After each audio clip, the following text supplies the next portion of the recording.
வணக்கம், வாழ்க வளமுடன். இன்றைக்கி நம்ம சந்தகம் எப்படி செய்யலான்னு பார்க்கலாம். அதுக்கு நான் புழுங்கல் அரிசி ஒரு படி எடுத்து வச்சுருக்கேன். அதை இதில் போட்டு நல்லா வாஷ் பண்ணிவிட்டு ஒரு 2 மணி நேரம் நல்லா ஊற வச்சுக்கலாம். நான் இட்லி அரிசி தான் எடுத்திருக்கேன், இட்லி புழுங்கல் அரிசி இது. இதை நல்லா ஒரு 3 தடவை வாஷ் பண்ணிவிட்டு ஒரு 2 மணி நேரம் ஊற வச்சு நம்ம அரைச்சி எடுத்துக்கலாம். இதுக்கு இடியாப்பம்னு சொல்லுவாங்க, சந்தகம்னு சொல்லுவோம். எங்கள் ஊரில் இதுக்கு சந்தகம்னு தான் சொல்லுவோம். அதனால் அதை எப்படி செய்யலான்னு பார்க்கலாம் வாங்க. இது ஒரு 2 மணி நேரம் நான் ஊற வச்சுக்கிறேன். அரிசி 2 மணி நேரம் நல்லா ஊறிடுச்சு பாருங்கள். இப்போ இதை நம்ம கிரைண்டரில் போட்டு நல்லா நைஸாக அரைச்சிக்கணும். கொஞ்சம் கூட நரப்பே இருக்கக்கூடாது, நல்லா வலுவலுன்னு அரைச்சிக்கணும். அரைச்சிட்டு உங்களுக்கு காட்டுறேன். சந்தகத்துக்கு நான் 2 நெத்து தேங்காய் எடுத்து இது மாதிரி நறுக்கி வச்சுருக்கேன். இதை நம்ம நல்லா மிக்சியில் அரைச்சி திக்கான பாலாக எடுத்து வச்சுக்கலாம். சந்தகத்துக்கு பால் ஊற்றி சாப்பிட்டா டேஸ்ட்டாக இருக்கும். அதுக்காக நான் இப்போ கட் பண்ணி வச்சுருக்கேன். இதை மிக்சி ஜாரில் போட்டு நல்லா நைஸாக அரைச்சிட்டு வந்துடுறேன். அரைச்சி பால் எடுத்துக்கலாம்.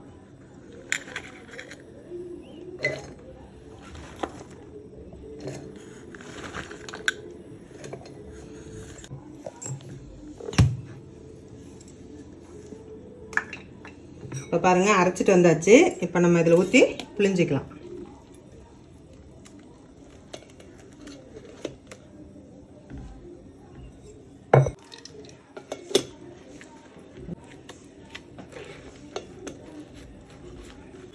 இது மாதிரி நம்ம புளிஞ்சு எல்லாத்தையும் பாலாக எடுத்துக்கலாம்.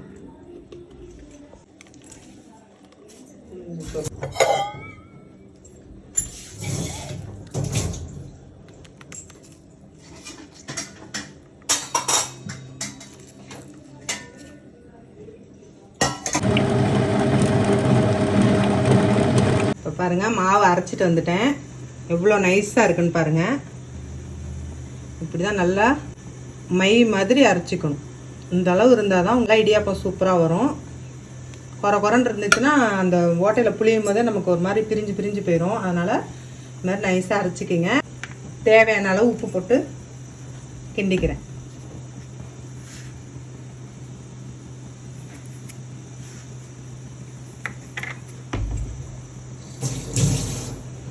அவ்வளோதான். இதை நல்லா கிண்டிக்கலாம். கிண்டிட்டு இன்னும் கூட தண்ணி ஊற்றிக்கலாம். எப்பயுமே இடியாப்ப மாவு நம்ம ஆட்டி இட்லி ஊற்றுறது நல்லா கொஞ்சம் தண்ணியாட்டம் இருக்கணும். ரொம்ப கெட்டியமாக இருந்துச்சுன்னா உங்களுக்கு புளியறது கஷ்டமாக இருக்கும். அதனால் ஒரு 1/2 டம்ளர் தண்ணி ஊற்றி இப்படி நல்லா கலந்துக்குங்க.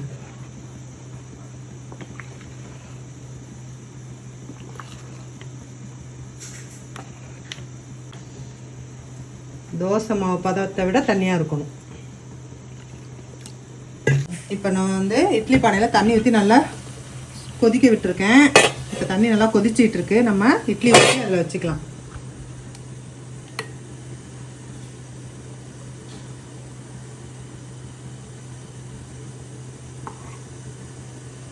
கெட்டியமாக இருந்துச்சுன்னா உங்களுக்கு இட்லி குழாயில் போட்டு புளியறது ரொம்ப கஷ்டமாக இருக்கும். அதனால் கொஞ்சம் மெலிசாக இருந்துச்சுன்னா நமக்கு புளியறதுக்கு ஈஸியாக இருக்கும். அதுக்காக தான் நான் கொஞ்சம் தண்ணி ஊற்றிருக்கேன். நான் இப்படி தான் இருக்கணும். இந்த மாதிரி இன்னொரு தட்டிலையும் ஊற்றிக்கலாம்.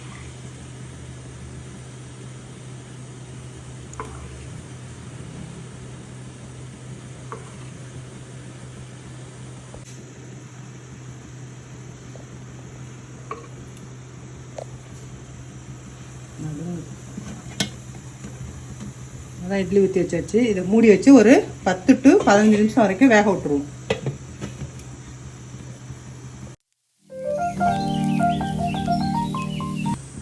இட்லி வெந்துருச்சான்னு பார்க்கலாம் வாங்க. பாருங்கள், இட்லி வெந்துருச்சு. நல்லா எடுத்து இருக்கு பாருங்கள். இப்படி குத்துனோம்னாக்கா ஒட்டாமல் வரணும். அதான் இட்லி வெந்துருச்சு. இப்போ நம்ம அதை எடுத்துக்கலாம். ஒரு மாதிரி தண்ணி தெளிச்சுட்டு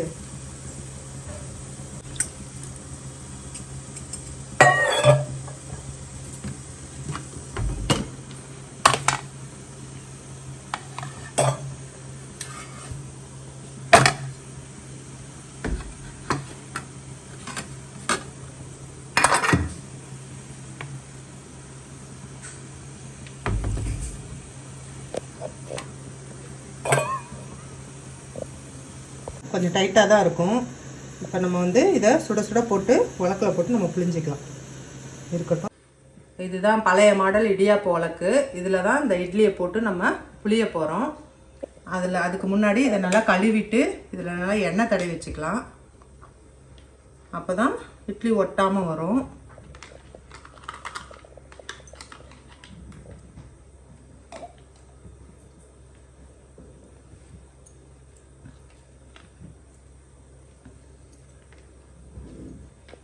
ஒவ்வொரு தடவை நம்ம புளியும் போது எண்ணெய் தடவிட்டு புளிஞ்சோம்னா தான் ஒட்டாமல் வரும். ஈஸியாக புளியறதுக்கு ஈஸியாக இருக்கும். இப்போ நம்ம வந்து அதில் இந்த குழாயில் இட்லியை போட்டுக்கலாம்.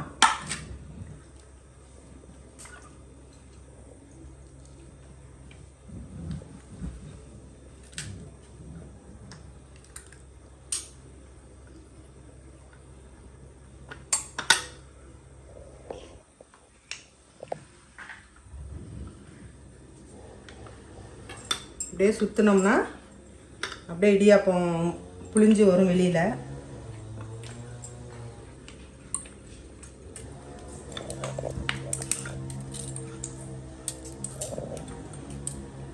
இது வந்து 2 பேர் இருந்தால் தான் ஈஸியாக புளியறதுக்கு நல்லாயிருக்கும். ஒருத்தர் அடியில் பிடிச்சிக்கிட்டோம்னா தான் உங்களுக்கு ஈஸியாக வரும். ஒருத்தரே புளியறது கொஞ்சம் கஷ்டம்தான்.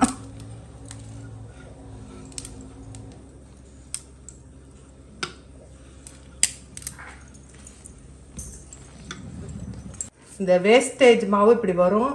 வேஸ்டான மாவுலாம் எடுத்துருவோம். எடுத்துட்டு அதிலே போட்டுக்கலாம். நாங்களாம் சாப்பிட்ருவோம். அதை இதிலே மறுபடியும் நம்ம இட்லி எடுத்து வச்சு புளிஞ்சிட்டோம்.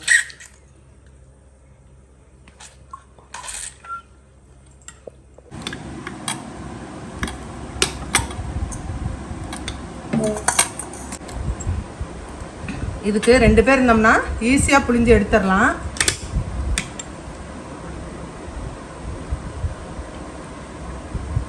நம்ம வந்து பச்சரிசி மாவில் உலக்கில் போட்டு புளியறதை விட இந்த இடியாப்பம் வந்து புழுங்கலரிசி இடியாப்பம் நல்லா டேஸ்ட்டாகவும் இருக்கும். ஆனால் புளியறது தான் கஷ்டம் இல்லையா, சாப்பிட்றதுக்கு நல்லா டேஸ்ட்டாக இருக்கும். அவ்வளோதான், புளிஞ்சாச்சு. இப்போ பாருங்கள், இதை நம்ம அப்படியே இதை கட் பண்ணி விட்டுட்டு ஒரு பாத்திரத்தில் எடுத்து கொட்டிக்கலாம். ஹாட் பாக்ஸில் கொட்டோம்னா நல்லா சூடாக இருக்கும். பாருங்கள் எவ்வளோ பூவாட்டம் உதிரி உதிரியாக இருக்குது பாருங்கள்.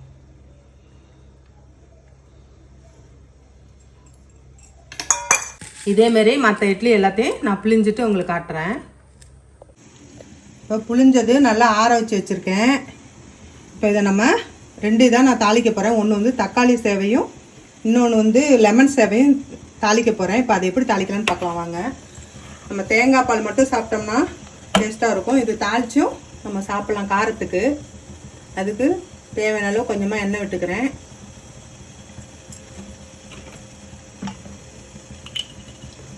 எண்ணெய் காஞ்சோன்னா கொஞ்சமாக கடுகு, கொஞ்சமாக உளுந்து,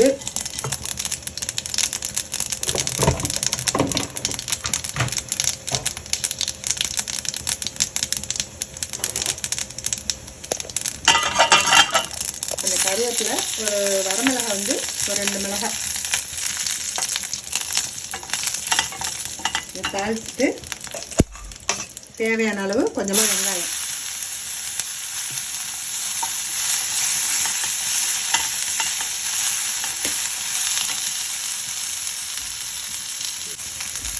கொஞ்சமாக பச்சை மிளகாய் போட்டுக்கிறேன்.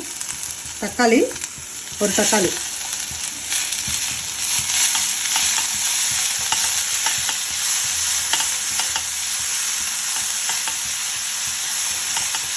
இது கொஞ்சம் நல்லா தக்காளி வணங்குற வரைக்கும் நல்லா வணக்கிக்கலாம்.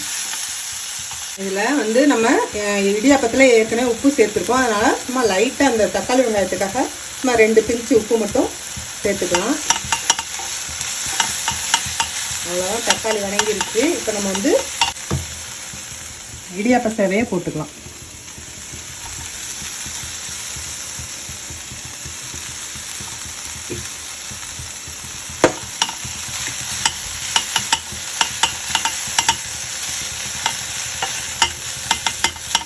இது வந்து புழுங்கலரிசியில் செய்கிறதுனால நமக்கு வந்து உடையாமல் இருக்கும்.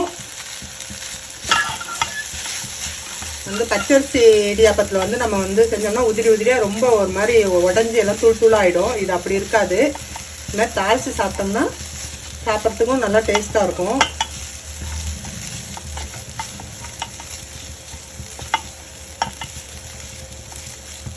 தக்காளி இடியாப்ப சேவை ரெடி ஆயிடுச்சு. இப்போ நம்ம வந்து அடுத்தது வந்து லெமன் தாளிச்சிக்கலாம். இதுக்கு தேவையான அளவு ஒரு டேபிள் ஸ்பூன் எண்ணெய் விட்டுக்கலாம். இதுக்கும் கடுகு, கொஞ்சமாக உளுந்து,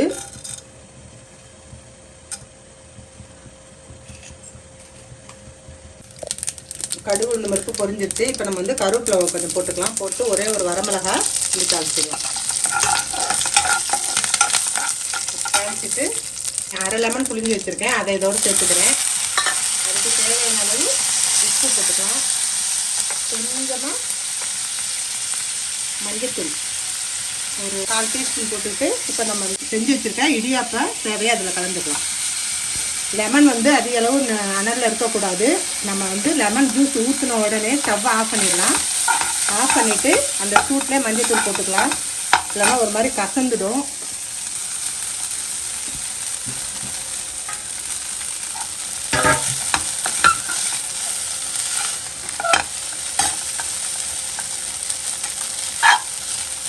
அவ்வளோதான், லெமன் சேவை ரெடி ஆயிடுச்சு.